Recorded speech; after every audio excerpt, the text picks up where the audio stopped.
नमस्कार साथियों, स्वागत है आपका स्टडी बूम में। प्रीवियस वीडियो जो मैंने एक बनाया था, आई बटन पे आपको दिख रहा होगा, उसमें मैंने एक पेपर का रेफरेंस देकर आपको समझाने का प्रयास किया था कि प्रथम और द्वितीय जेपीएससी की परीक्षाओं में कितनी बड़ी धांधली हुई थी। और यह बात अब सामने आ चुका है क्योंकि 8 प्रोफेसरों ने यह स्वीकार कर लिया है कि जेपीएससी के सदस्यों के कहने पर उन्होंने परीक्षाओं में मार्क्स जो हैं बढ़ाए थे। ठीक है, तो यह जब कबूलनामा सामने आ चुका है तो अब भी हम लोग क्यों ना माने कि ऐसा होता है। ऐसा झारखंड में एक चलन ही हो गया है। ठीक है, और कुल 16 परीक्षाएं जो आयोजित की गई थी पहले, उस पर भी अभी सीबीआई जांच चल रही है। तमाम प्रकार की जो अलग अलग भिन्न भिन्न परीक्षाएं हुई थी उस पर भी जांच चल रही है। अब ऐसा मैं क्यों बोल रहा हूं, आप इस साइड देखिए। झारखंड नगर पालिका की जो परीक्षा संपन्न हुई कल, तो उसमें ओएमआर एग्जाम लिया गया, ओएमआर सीट पर आधारित एग्जाम लिया गया। तो उसमें भी एक धांधली के आरोप सामने आ रहे हैं। और यह किस प्रकार के आरोप लग रहे हैं? रांची के एक सेंटर पर छात्रों ने हंगामा किया परीक्षा संपन्न होने के बाद। क्यों हंगामा किया? क्योंकि जब भी आप ओएमआर आधारित परीक्षा दिए होंगे तो आपको पता होगा कि प्रश्न पत्र जो आते हैं वह सील पैक होता है। ठीक है, लेकिन उस एक पार्टिकुलर सेंटर पर वो सील पैक था ही नहीं, खुला हुआ था। ठीक है, पहला तो ये आरोप लग रहा है। दूसरा आरोप ये लग रहा है कि जो प्रश्न पत्र जो क्रमांक लिखे होते हैं, तो क्रमांक कई प्रश्न पत्रों में लिखे हुए ही नहीं थे, और कई प्रश्न पत्रों में जो क्रमांक लिखा हुआ नहीं था तो उसमें हाथों से लिखा हुआ क्रमांक पत्र मिला है। तो इसको लेकर कई छात्रों ने हंगामा किया एग्जामिनेशन हॉल से निकलने के बाद, और उन्होंने लिखित में शिकायत भी दर्ज की है। तो जब ऐसा मामला सामने आता है तो आप लोग, कुछ लोग जो हैं, पार्टिकुलर 1-2 लोग जो कमेंट करते हैं कि ऐसा नहीं होता है, या फिर कुछ अश्लील जो अभद्र जो शब्दों का प्रयोग करते हैं, अमर्यादित शब्दों का प्रयोग करते हैं, तो ये समय हवाई बातें थोड़ी कर रहा हूं। ये सारी चीजें जो आती हैं, प्रकाश में आई हुई हैं, उसी के बारे में मैं बता रहा हूं। कहीं ऐसा थोड़ी है कि ये जो पेपर है, न्यूज़पेपर है, या जो छात्र बता रहे हैं वो कहीं मंगल ग्रह से आए हैं, रांची में ही आके एग्जाम दे रहे हैं ना, दूसरे ग्रह से आके नहीं एग्जाम दे रहे हैं, यहीं के हैं लोग। ठीक है, और यहां पर एग्जाम दिए हैं, उनके सामने है, पेपर नहीं हुआ, उन्होंने लिखित शिकायत दर्ज की है। तो ये मामला जब आ गया है तो वही चीज मैं आपको बताने का प्रयास कर रहा हूं।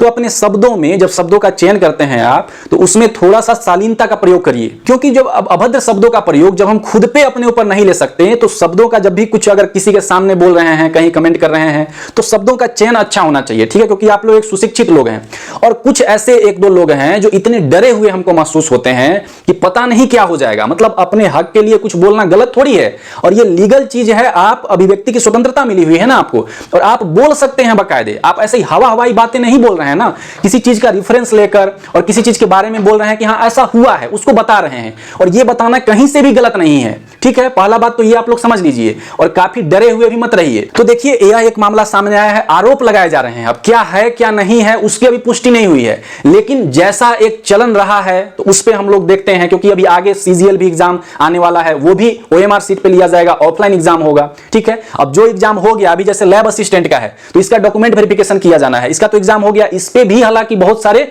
आरोप लग रहे हैं। ठीक है, नॉर्मलाइजेशन को लेकर अगर बात करें कि हाँ किस प्रकार से नॉर्मलाइजेशन हो गया कि 118 वाले को ले लिया गया, 140 वाले को नहीं लिया गया। ठीक है, तो जब ऐसा मामला हो जाता है, आखिर जब नॉर्मलाइजेशन का प्रोसेस आप लोग देखिएगा, बाकायदे जेएसएससी के वेबसाइट पे डाला हुआ है, कितने लोगों को समझ में आता है कमेंट करके बताइएगा। ठीक है, उसमें जाके आप नॉर्मलाइजेशन में देखिए, पीडीएफ डाउनलोड करिए और समझने का प्रयास करिए, और कमेंट करके बताइए कि हमको समझ में आ गया। और जिसको समझ में आ गया उसके पास क्या पूरा डेटा है? क्या सारा डेटा जेएसएससी के पास है? कितने लोग दिए, कितने शिफ्ट में दिए एग्जाम? ठीक है, सारा चीज उनके पास है, तो अपने अनुसार करेंगे। बस कैंडिडेट्स रिस्पांस की मांग इसलिए की जाती है ताकि हमारा सेटिस्फेक्शन हो सके। ठीक है, और बाकी क्या हुआ क्या नहीं हुआ उसकी पुष्टि तो नहीं हुई है, लेकिन इसीलिए आरोप लगाए जा रहे हैं। और ये आरोप जब साबित होता है, जैसे कि प्रथम और द्वितीय जेपीएससी में साबित हो गया, इसीलिए सभी छात्रों को यह शंका होने लगती है कि क्या इसमें भी ऐसा हुआ क्या, क्योंकि इसमें तो प्रश्न पत्र जो है उसमें सीरियल नंबर ही नहीं था, पेन से लिखा हुआ था, किसी में सीरियल नंबर नहीं था।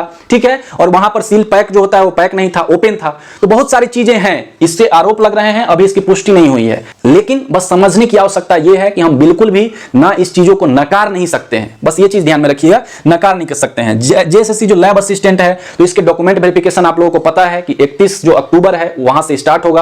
अपना जो भी आप लोगों के पास डॉक्यूमेंट होगा वो अभी ही आप पूरा अरेंज कर लीजिएगा सही तरीके से। उसमें जो भी बोला गया है, पासपोर्ट साइज जो कलर फोटोग्राफ है, नहीं है तो आप बिल्कुल इंतजार मत करिए, वेट मत करिए, आप सारा चीज अभी से ही अरेंज करके रख लीजिए, नहीं तो बाद में जो हड़बड़ी है ना तो उसमें आपको छूट जाएगा आपके पास। ठीक है, तो अभी से ही सारा चीज अरेंज करके रख लीजिए, डॉक्यूमेंट वेरिफिकेशन जो भी 31 अक्टूबर को करवाने के लिए जाएंगे। ठीक है, जिनका भी रोल नंबर आया होगा। तो डॉक्यूमेंट वेरिफिकेशन के लिए आप अच्छे से जाकर वहां पे करवाइए। इस पर भी आरोप लग रहे हैं। पीजीटी के बारे में बात करें तो काफी छात्रों के द्वारा, आप ही लोग के द्वारा कहा गया है कि नहीं इसमें ऐसा कुछ भी नहीं हुआ है। तो ठीक है, कुछ भी नहीं हुआ है। आप लोग के द्वारा जब कहा जा रहा है कि नहीं बहुत अच्छे से एग्जाम लिया गया, तो जिसपे आरोप लगते हैं बात तो वहां चलती है ना। इसमें कभी ऐसा प्रकाश में आया है क्या? पिछला बार भी नहीं आया था, ठीक है, ऐसा नहीं आया था। और आप लोग को क्या लगता है, जैसे कि मान लीजिए इस पर आरोप लग रहे हैं या जिस पर भी जो धांधली होता है, क्या सारे सीटों पर हो जाती है क्या? ऐसा बिल्कुल भी नहीं होता है, ठीक है। ऐसा नहीं होता है कि जितने सीटों पर वैकेंसी निकाली गई है सारे सीटों पर ऐसा कुछ धांधली हो जाए या कुछ भी घपला हो जाए, ऐसा कुछ भी नहीं होता है, ठीक है। तो कुछ कुछ सीटें जो हैं वह हो सकती हैं जैसा आरोप लगाए जाते हैं, और कुछ मामला जब लाइट में आ जाता है। तो अब बात करें झारखंड पीजीटी फाइनल आंसर की और रिजल्ट के बारे में, क्योंकि आप लोग बार बार ये कमेंट करते रहते हैं। मैं कोई भी अदर वीडियो बनाऊंगा तो उसमें बस पीजीटी का रिजल्ट कब आएगा सर बताइए, कोई दूसरे वीडियो पे भी आपका यही कमेंट रहता है जैसे पीजीटी के बारे में ही। तो इसीलिए मुझे इसके बारे में बनाना पड़ता है, बताना पड़ता है। तो देखिए, आपका जो टेंटेटिव रिजल्ट का डेट था वो फर्स्ट वीक ऑफ नवंबर लिखा हुआ है, लेकिन अभी हम लोग आज और कल यानी 30 और 31 में भी आ सकता है आपका जो फाइनल आंसर की है, और रिजल्ट भी हो सकता है साथ साथ में आ जाए। नहीं आएगा तो भाई ये जो पूरा वीक है, ये जो पूरा वीक है तो इसमें आ सकता है, हो सकता है कि आपका एक एक दिन का गैप में भी आ जाए। पहले आपका फाइनल आंसर की जारी कर दिया जाए, उसके बाद रिजल्ट जारी कर दिया जाए, थोड़ा सा ड्यूरेशन ले लिया जाए, लेकिन आपका साथ साथ भी जारी हो सकता है। एक ही साथ आपका फाइनल आंसर की और एक ही साथ आपका रिजल्ट भी जारी किया जा सकता है। तो आशा करते हैं फ्रेंड्स आज का एक छोटा सा वीडियो आपके लिए हेल्पफुल रहा होगा। कुछ भी डाउट होता है तो कमेंट करके जरूर बताइएगा। धन्यवाद, मिलते हैं हम लोग नेक्स्ट वीडियो में।